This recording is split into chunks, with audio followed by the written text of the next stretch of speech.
محترم ناظرین، السلام علیکم ورحمۃ اللہ وبرکاتہ۔ ایک بادشاہ نے اعلان کیا کہ جو شخص جھوٹ بولتے ہوئے پکڑا گیا اس کو 5 دینار جرمانہ ہوگا۔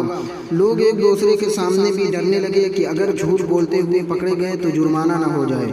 ادھر بادشاہ اور وزیر بھیس بدل کر شہر میں گھومنے لگے۔ جب تھک گئے تو آرام کرنے کی غرض سے ایک تاجر کے پاس ٹھہرے۔ اس نے دونوں کو چائے پلائی۔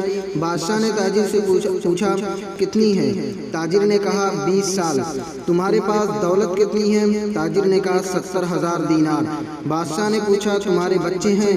تاجر نے جواب دیا 1۔ واپس آ کر انہوں نے سرکاری دفتر میں تاجر کے کوائف اور جائیداد کی پڑتال کی تو اس کے بیان سے مختلف تھی۔ بادشاہ نے تاجر کو دربار میں طلب کیا اور وہی 3 سوالات دہرائے۔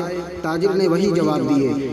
بادشاہ نے وزیر سے کہا اس پر 15 دینار جرمانہ عائد کر دو اور سرکاری خزانے میں جمع کرا دو، کیونکہ اس نے 3 جھوٹ بولے ہیں۔ سرکاری کاغذات میں اس کی عمر 35 سال ہے۔ اس کے پاس 70,000 دینار سے زیادہ رقم ہے اور اس کے 5 لڑکے ہیں۔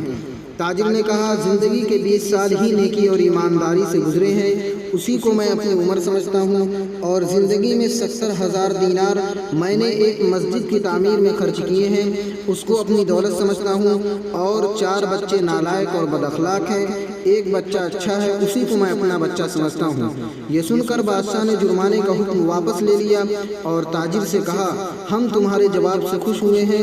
وقت وہی شمار کرنے کے لائق ہے جو نیک کاموں میں گزر جائے، دولت وہی قابل اعتبار ہے جو راہ خدا میں خرچ ہو، اور اولاد وہی ہے جس کی عادتیں نیک ہو۔